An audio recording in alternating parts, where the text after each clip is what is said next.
Hi friends, welcome to రాణం kitchen. ఈరోజు రాణం కిచెన్లో అయితే నేను సన్నకార పోస్ట్ చేశాను. సింపుల్గా అయిపోద్ది కరివేపాకుతోటి. చాలా బాగుంటుంది టేస్ట్ కూడా. కరివేపాకుతోటి ఒకసారి ఇలా సన్నకార పోస్ట్ చేయండి. హెల్త్కి కూడా చాలా మంచిది కరివేపాకు. పిల్లలు కరివేపాకు పడేస్తూ ఉంటారు, అసలు తినరు. అలాంటప్పుడు ఒకసారి ఇట్లా ట్రై చేయండి. ఈ కరివేపాకు సన్నకార పోసు కోసం ముందుగా 2 కప్పులు శనగపిండిని వేసుకోవాలి ప్లేట్లోకి. వేసుకొని ఒక హాఫ్ కప్పు వరకు రైస్ ఫ్లోర్ వేసుకోవాలి, బియ్యం పిండి వేసుకొని రుచికి సరిపడా ఉప్పు కూడా వేసుకోవాలి. రుచికి సరిపడా ఉప్పు కూడా వేసుకొని మొత్తం అన్నీ బాగా కలిసేలాగా కలుపుకోవాలి. ఒకసారి కలుపుకొని ఇప్పుడు మిక్సీ జార్లోకి అదే కప్పుతోటి 1 కప్పు కరివేపాకు వేసుకోవాలి. ఈ సైజు అల్లం ముక్కను కూడా వేసుకోవాలి. 1 స్పూన్ వాము కూడా వేసుకోవాలి. ఒక హాఫ్ గ్లాస్ వాటర్ పోసుకోవాలి. ఇప్పుడు మూత పెట్టి మొత్తం అంతా బాగా ఇట్లాగా గ్రైండ్ చేసేసుకోవాలి. గ్రైండ్ చేసేసుకొని ఈ వాటర్ని అంతా బాగా ఇట్లాగా వడకట్టేసుకోవాలి. వేరే ఒక బౌల్లోకి వడకట్టేసుకొని ఈ కలిపిన పిండిలోకి కొంచెం కారం, ఒక 4-5 స్పూన్లు ఆయిల్ వేసుకొని మొత్తం అంతా బాగా ఆయిల్ బాగా కలిసేలాగా బాగా కలుపుకోవాలి. పిండి అంతా మొత్తం అంతా ఇట్లా బాగా కలిపేసుకోవాలి, ఎక్కడ ఉండలు లేకుండా. ఆయిల్ అంతా బాగా పిండిలో కలిసేలాగా కలుపుకోవాలి. అప్పుడు చక్రాలు చాలా బాగా వస్తాయి సన్నకార పూస.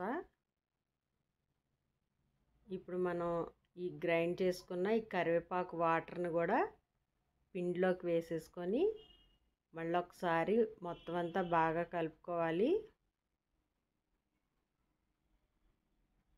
మధ్య మధ్యలో నీళ్లు చల్లుకుంటూ కలుపుకోవాలి పిండిని. ఇట్లా చపాతీ ముద్దలా కలుపుకుంటే సరిపోతుంది. ఇప్పుడు ఈ సన్నకార పూస కోసం ఇట్లాగా సన్నగా ఉండే ప్లేట్ని సెట్ చేసుకొని చక్రాలు ఒత్తుకుండే స్టాండ్లోకి ఇట్లా సెట్ చేసేసుకోవాలి. చేసుకొని కొంచెం ఆయిల్ రాసుకోవాలి లోపల. ఆయిల్ రాసుకుంటే ఎక్కడ అంటుకోకుండా ఉంటుంది పిండి. ఇలా ఆయిల్ రాసుకొని ఈ పిండిని 2 సగాలుగా చేసుకొని ఇట్లా పొడవుగా చేసుకొని ఈ చక్రాలు ఒత్తుకుండే స్టాండ్లోకి పెట్టేసుకోవాలి పిండిని.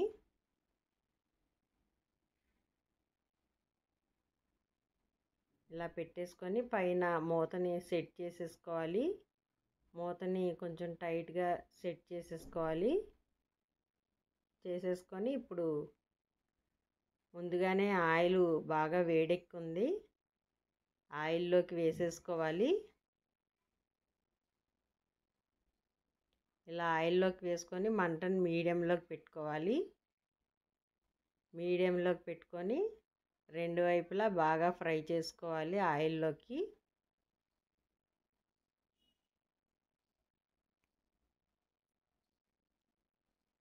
ఇలా బాగా ఫ్రై చేసుకోవాలి, మరీ ఎక్కువసేపు ఉంచకూడదు, తీసేసుకోవాలి. నేను సెకండ్ టైం కూడా వేసాను.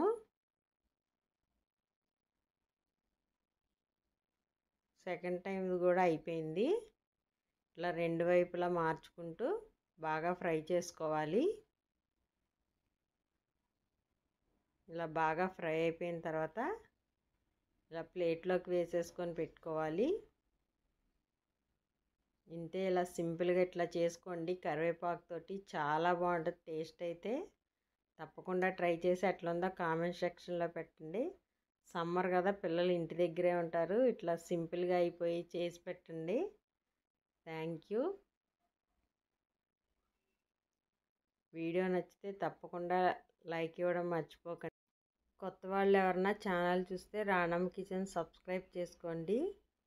కరివేపాకుతోటి సింపుల్గా ఇట్లా చేసుకోండి, చాలా బాగుంటుంది.